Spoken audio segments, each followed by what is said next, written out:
As I said at the beginning, welcome to week 2 of our Gospel in the Galleries series, exploring familiar stories in Scripture and what some Canadian artists might have to say about it. As we continue, remember the rules of our road trip from last week. 1, all art is subjective. You may not like the piece. You may love the piece. Quite frankly, I don't like all the pieces I chose, but they spoke in some way that compelled me to put them up here. There is no such thing as a universal audience. And 2, as much as I love Canada and being Canadian and living here, this is not either going to be a soppy love letter of nothing has ever bad happened in this country, nor is it going to be me 20 minutes basically setting the flag on fire. Neither of those seem appropriate here. It is a chance for us to say, I love you, Canada. You can do a little bit better. You can grow a little bit. I love the Mary Martha reading, really I do, and thank you, Rosemary, for sharing it with us today. I think that we have all been either Mary or Martha at some point. And at some point, no matter what, we are frustrated with Jesus and his answer here. We have either been the one busy doing the chores and the errands, the practical stuff that needs to be done, and see someone who we think needs to help us and is just not. They are not helping us. Why don't they see the things that need to be done? What are they doing? Or we have been Mary, doing something that looks on the outside maybe not the busiest, but it is super important. It is long-term work. And someone is poking us in the shoulder and saying, yeah, but the groceries need to be put in and we need help with the dishes. What are you doing, lazing about? Get moving. And for our hard work, we're chastised either way. Martha's home is bursting with disciples. It is not just Mary and Martha and their brother Lazarus. It is filled to the brim with followers of Jesus. And like many cultures, this is not unique to ancient Palestine, but ancient Palestinian Jewish culture is run on hospitality. Guests need to be fed and cared for, and there was no pizza delivery to make it easy on the host. So Martha, being the head of this household, gets to work, serving the guests who are hungry and thirsty and tired, and serving all who are there to see Jesus. Mary is enwrapped with Jesus' teachings.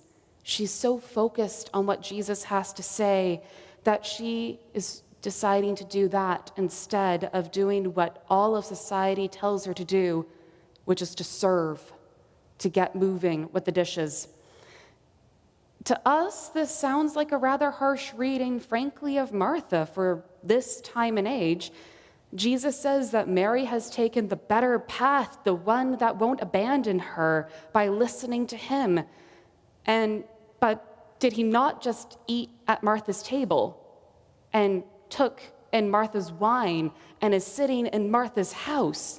Yes, Jesus is wonderful, but literally none of this would have been happening without Martha's service. He isn't offering to help himself. He isn't telling the other disciples, hey, Martha needs a hand. Let's all pitch in. It seems a little bit off. Both Martha and Mary are two sides of the same coin of ministry. Martha, the ministry of service, and Mary, the ministry of the word. And while in 21st century Canada, the reading feels a little bit off, in ancient Palestine, the idea of telling a woman, any woman, in front of male disciples, of strangers, that she has every right to be there with them, to listen to the teacher, to not have to fill the role society calls her to fill, that was radical. Ministry of service and of word, like I said, opposite sides of the same coin. and something that Canadian artists have explored as well. Ministry of service is those actions you do to make the world a better place. It is hospitality, yes, but it's also the justice work, the outreach work. It's the protests, it's the petitions. Our letter writing campaign to the Toronto Police Service demanding accountability for racism, that is ministry of service, even if it's with word. I know it's a bit confusing, but stay with me. There's lots of ways that churches have been involved with ministry of service, such as this one. This is Pierre Godard's Red Path Strike church basement. Pointe Saint Charles, Montreal, Quebec, 1969. For those who might not be able to see, those are union signs calling for strikes. Church basements have been instrumental in social justice work.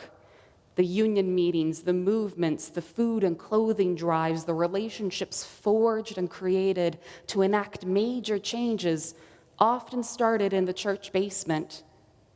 All of the American civil rights movement depended on Black churches running the show in the church basement. So this is nothing new.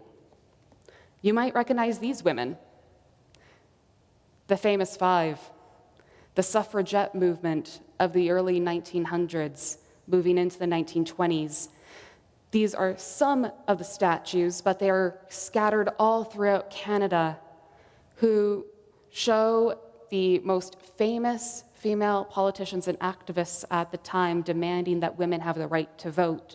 Remember, it was 1929 that women were still non-persons. And at least one friend of mine says every single time I meet her, she was born a non-person. This work made it happen. Like I said, they are across the country celebrating how brazen they were with their determination, dealing with everything from casual sexism to death threats. Or something a little less familiar. In the mid to late 60s in the United States, you may have heard they were engaged in war with Vietnam. The military draft was in full swing, and not everyone was willing to fight, whether for personal or moral reasons. And so they fled. To risk prison at home and isolation at home was too much, so they became draft dodgers and fled to Canada. And Canada at the beginning was not the most welcome to draft dodgers. They let them stay, but they weren't exactly putting up the billboards saying, "You want to avoid the US military? Come up to Canada." So associations like the Toronto Anti-Draft Program, seen here in 1967, or work groups like the Quakers, who are famous for deciding to protest against military violence, they helped them come in. And once the Canadian government opened up a policy saying if you oppose the draft, you can come in formally, it was one of the first times that Canada really stood up to the United States and opposed something very strong in the US culture.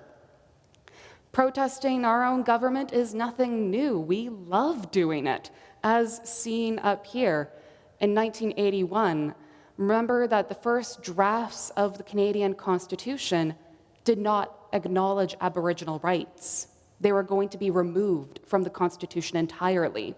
And so in 81, protests were done regularly on Parliament Hill to enact Indigenous rights and make sure they were cemented in the Constitution. Because of activism like this, those rights were preserved. Hospitality is known here as well. We don't just yell at people to make change, we open up our doors.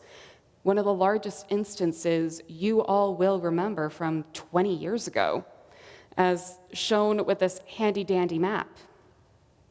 On 9/11, 7,000 passengers on 38 planes were diverted from all over North America to land at the single least likely spot for a terrorist attack Gander, Newfoundland. Suddenly, this whole town had to accommodate travelers and passengers while dealing with their own trauma of the day, one of the most violent attacks in recent history, and they both had to process it themselves and figure out the logistics of 7,000 strangers in their town. When push comes to shove, Canada will sit out the table and prepare a bed for you when you need it. Ministry of service, where we do the work and do it well, is one that anyone can do to some degree. You don't need to be in Parliament or a billionaire or a genius surgeon to do the work that is necessary. You don't need all of the tools of the world to know that there's a lot of hurt, and we are able to heal a part of it. But it's exhausting. It drains the soul. It empties your cup. Just going through those images, I don't know about you, but I feel tired. Knowing that this pain was in the world and it needed to be healed, whether through protest or petition, radical hospitality, real work, it's exhausting. Hearing only about the pain and damage can make you burn out. It's why many people in helping professions like social workers and teachers and, yes, ministers can burn out so easily if we only see what's bad, quite frankly. And that's where ministry of the word comes in. It fills the cup. Art is not just here to record tragedy in real time, to remind us again and again of the suffering. Much of this we saw last week. It reminds us of what we're fighting for. It brings joy. For example, Gurdeep Pantar of Whitehorse has grown famous on social media in the dead of quarantine for his dancing. Just dancing wherever he could, on frozen lakes and deep forests. Here he is receiving his first COVID vaccine dose and sharing that joy with the world. For the record, that was March last year, if you were trying to remember, because time means nothing right now.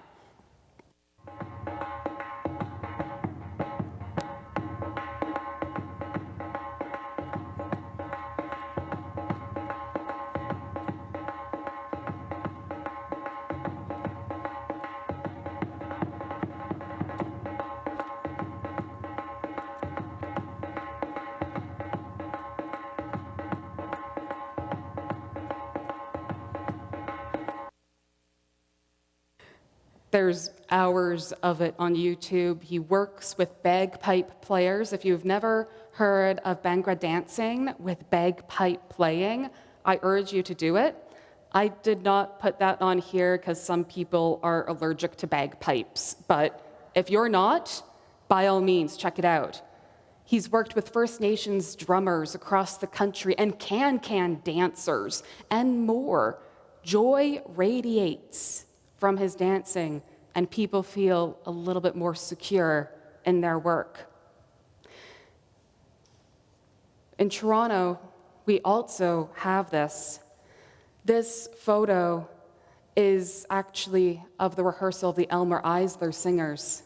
This is from 1976 with the Elmer Eisler Singers. You may have heard of them. They do have a couple of albums released. They were rehearsing at St. Anne's Church, which is about a block and a half away from Bridgepoint Healthcare.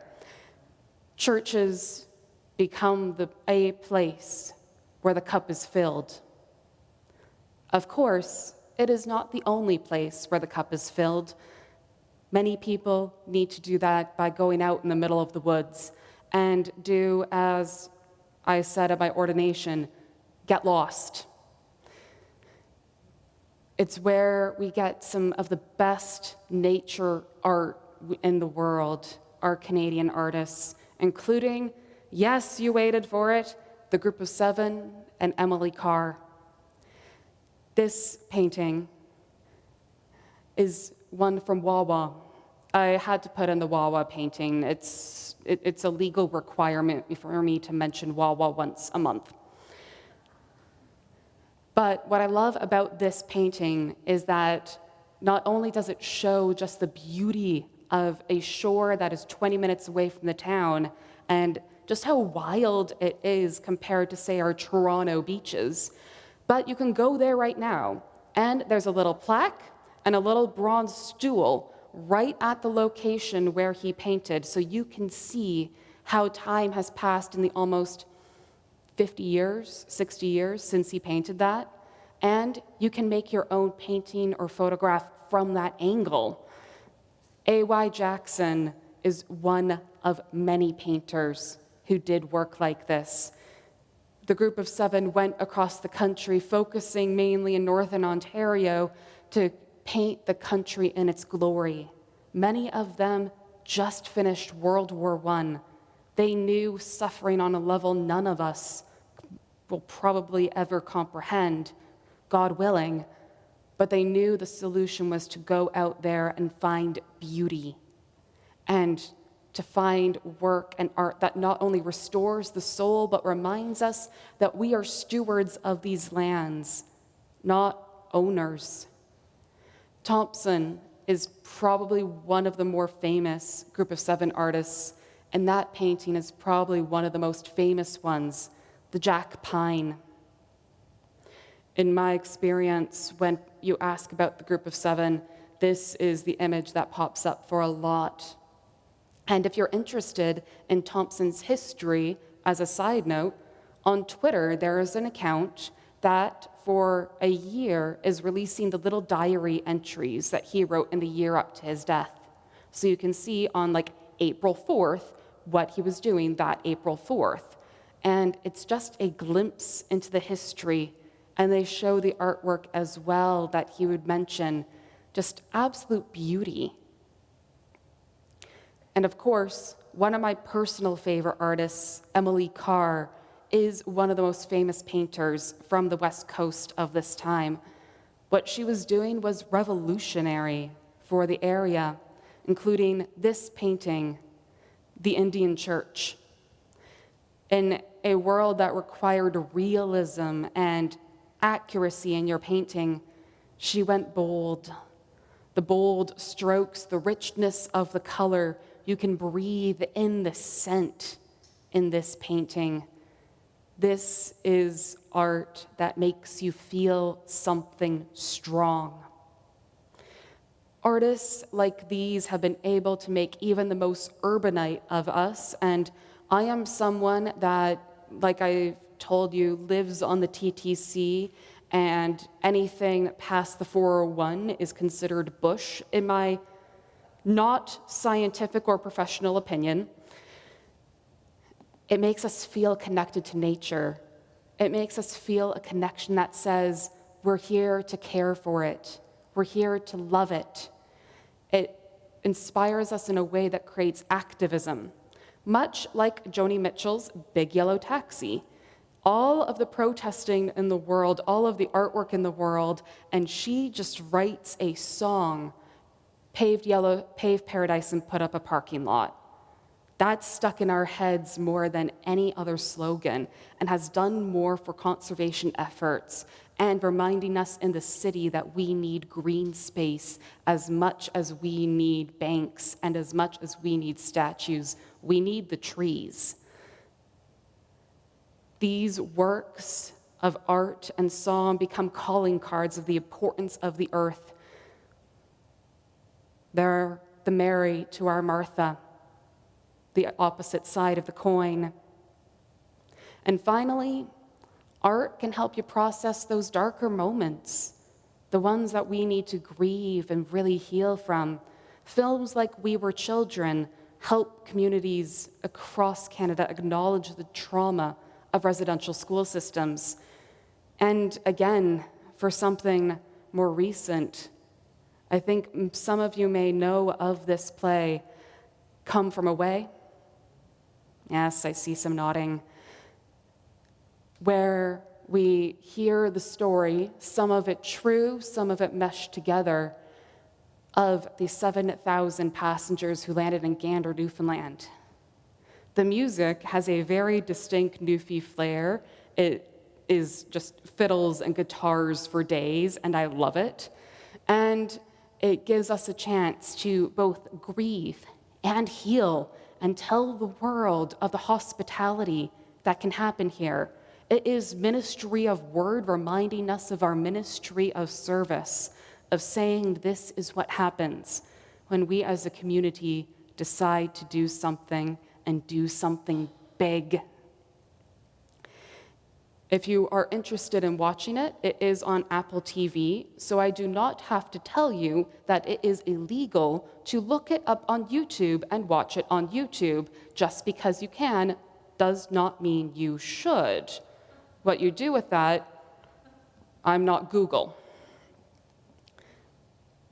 Mary does not always sit at Jesus' feet, and Martha is not always helping out in the kitchen. They change their roles as time goes by. They do what needs to be done. They're flexible. They learn what works for them and what doesn't.